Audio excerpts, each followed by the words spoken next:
అయోధ్య రామ జన్మభూమిలో జరుగుతున్న విషయాలు మీడియా ముఖంగా యావత్ ప్రపంచ వ్యాప్తంగా జరుగుతున్న విషయాలు అందరికీ కూడా తెలుస్తున్న విషయం. ఎక్కడికి వెళ్ళినా నన్ను భక్తులు స్వామి అయోధ్య రామ మందిరం విషయంలో జరుగుతున్న విషయాలు ఏంటి అనేది అడుగుతున్నారు. ఏమి చదువు రానటువంటి భక్తులు కూడా 10 రూపాయలు 100 రూపాయలు ఆఖరికి బంగారు గాజులు తాకట్టు పెట్టి కూడా అయోధ్య రామ మందిర నిర్మాణం కోసం ఇక్కడి నుంచి ఆంధ్రప్రదేశ్ నుంచి నిధులు ఇచ్చిన వాళ్ళందరూ కూడా ఫోన్లు చేసినా కలిసినా ఏ సమావేశానికి వెళ్ళినా అడుగుతున్నారు. భక్తుల తరపున శ్రీరామ జన్మభూమి ట్రస్ట్ ఏదైతే నడుపుతుందో భక్తుల వైపు నుంచి మా ఆవేదన నివేదన మేము ట్రస్ట్ కు హిందూ సమాజానికి మొత్తం అంతా కూడా తెలియచేస్తున్నాం. యావత్ స్వతంత్ర భారతదేశ చరిత్రలోనే ఒక పెద్ద వివాదాంశంగా కేంద్ర బిందువుగా ఇది నిలబడింది. భక్తులందరూ అడిగే ప్రశ్న ఒకటే, ఏవైతే హుండీలో వేసినటువంటి నిధులు లెక్కించడానికి శ్రీరామ భక్తులు లేరా? వాళ్ళు సరైన వ్యక్తులు నియుక్తి చేయలేకపోయారా? ఈ పుణ్యభూమి తపోభూమిలో రామ భక్తులు లేరా? రాముడికి వేసినటువంటి డబ్బులు హుండీలో అది ఒక డబ్బులు భగవంతునికి ఒక ప్రసాదంగా ఆయన పాదాల వద్ద ప్రతి భక్తుడు కూడా ఆత్మానందాన్ని పొందుతాడు. ఆ పవిత్రమైనటువంటి దక్షిణను తీసుకుని వెళ్లి వాష్రూమ్ లో పెడతారా? ఒక భక్తుడి యొక్క మనోభావన ఎంత దెబ్బతింటుంది. అసలు ఏ వ్యవస్థ అయితే పనిచేస్తుందో ఆ వ్యవస్థ ఏం చేస్తుంది? ఇటువంటి వ్యక్తులను నియుక్తి చేస్తుందా? భక్తిగా ఆలోచిస్తే ఒక భక్తుడికే తెలుస్తుంది. భక్తి లేని వ్యక్తికి దీని యొక్క ఆవేదన తెలియదు. భక్తుడు ఉండిలో వేసిన కానుక వెంచి అపహరించి దాన్ని తీసుకొని వెళ్లి వాష్రూమ్ లో పెట్టడం అనేటువంటిది భక్తుల మనోభావాలకు తీవ్రమైనటువంటి గాయం. ఈరోజు బంగారు ఆభరణాలు పోయాయంటున్నారు, వెండి ఇటుకలు పోయాయంటున్నారు, 60 కిలోల వెండి పోయిందంటున్నారు.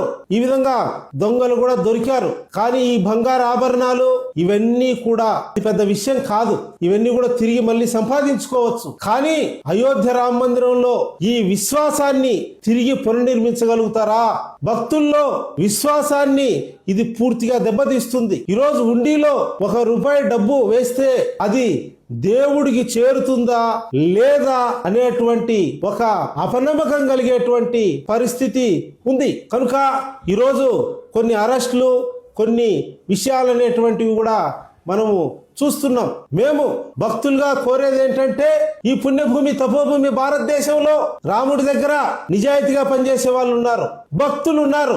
నిజమైన భక్తులను గుర్తించి శ్రీరామ జన్మభూమి ట్రస్ట్ లో గాని అందులో ఉన్నటువంటి వాళ్ళను గాని సరైన వ్యక్తులను నియుక్తి చేయండి. ఇప్పుడు అక్కడ జరిగిన దానికి కారణం నిరూపణ ఏంటంటే అక్కడ నిజమైనటువంటి భక్తులు అక్కడ లేకపోవడం వల్లే ఈ విధమైనటువంటి పరిస్థితి దాపురించింది. చేయవలసిన ప్రధానమైన పని ఏంటంటే ఇప్పటి వరకు అయోధ్య రామ మందిరం కోసం ఎవరైతే భక్తులు ఇచ్చిన విరాళాలు అన్నీ కూడా మీరు సామాన్య భక్తుల కోసం, సామాన్య భక్తుల విశ్వాసాల కోసం కోర్టులు చట్టాలు విచారణలు ఇవన్నీ జరుగుతాయి. సామాన్య భక్తుల విశ్వాసం కోసం మీరు అంతా కూడా ఒక వెబ్సైట్ లో పెట్టండి. రాముడి ప్రతిష్టను మనం కాపాడదాం. ఒక వెబ్సైట్ లో క్లియర్ గా ఇప్పటి వరకు అయోధ్య రామ మందిర నిర్మాణానికి వచ్చినటువంటి నిధులు, పెట్టిన ఖర్చు, అంతేకాకుండా రోజువారీగా హుండీలో వచ్చినటువంటి ఆదాయం కూడా పెట్టండి. ఇప్పుడు తిరుమల తిరుపతి దేవస్థానం ప్రతిరోజు ఈ రోజు ఇంత ఆదాయం వచ్చిందనేటువంటిది వెబ్సైట్ లో పెడుతుంది.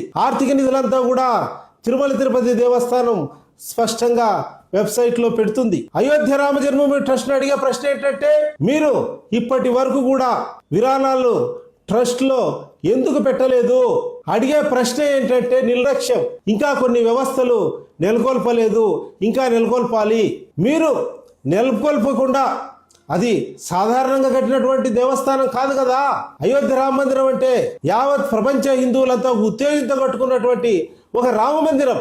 అటువంటి రామ మందిరంలో దీని వెనక జరగడానికి కారణాలు పూర్తిగా విశ్లేషించి చట్టపరమైనటువంటి చర్యలు తీసుకొని నిజమైనటువంటి రామ భక్తులను అక్కడ ఏర్పరచాలి. ఇప్పుడు తిరుమల తిరుపతి దేవస్థానంలో శ్రీవారి భక్తులు, శ్రీవారి సేవ అనేటువంటిది నిజమైనటువంటి శ్రీరామ భక్తులను, శ్రీరామ సేవ నిజమైనటువంటి భక్తులను అక్కడ ఏర్పరిస్తేనే అక్కడ స్పష్టమైనటువంటి న్యాయం అనేటువంటిది జరుగుతుంది. కొద్దిమంది రాజీనామా చేశారు, కొద్దిమంది అరెస్టులు అయ్యారు. కనుక ఇక్కడ జరగవలసినటువంటి ప్రధానమైనటువంటి పని ఏంటంటే సామాన్య భక్తులకు ఒక విశ్వాసాన్ని కలుగు చేయాలంటే ఖచ్చితంగా ప్రతి విషయము, ప్రతి రూపాయి లెక్క వెబ్సైట్లో పెట్టాలని భక్తుల వైపు నుంచి మేము విన్నవించుకుంటున్నాం. ఇది అయోధ్య రామ జన్మభూమిలో జరిగినటువంటిది ఒక ఆర్థిక అంశం కాదు. ఈరోజు లక్షల కోట్లు, వేల కోట్లు అనేక చోట్ల అయ్యాయన్నా కానీ ఎవరు కూడా పట్టించుకోరు. కానీ రామ జన్మభూమి దగ్గర ఇది జరిగిందంటే ఇది భక్తుల విశ్వాసానికి సంబంధించింది. ఒక భక్తుడు భగవంతుణ్ణి ఎంతగా ప్రేమిస్తాడు, అభిమానిస్తాడు అనేటువంటిది అభిమానించే భక్తునికే ఉంటుంది. భక్తుల తరపున కోరేదేంటంటే నెంబర్ 1, అక్కడ నిజమైనటువంటి శ్రీరామ భక్తులకు సేవ చేసుకునే అవకాశాన్ని కల్పించండి. వ్యవస్థలో వాళ్ళు అరెస్ట్ అయ్యారు.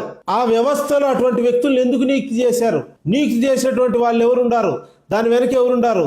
వాళ్ళందరిపైన చర్యలు తీసుకోవాలి. ప్రతి రూపాయితో సహా వెబ్సైట్లో లెక్కలు పెట్టాలి. ప్రతి రూపాయికి లెక్క చూపించాలి. భవిష్యత్తులో ఇటువంటి జరగకుండా తగు జాగ్రత్తలు తీసుకోవాలని శ్రీరాముడి యొక్క ప్రతిష్ట మనం అందరం కూడా నెలకొల్పుతాం.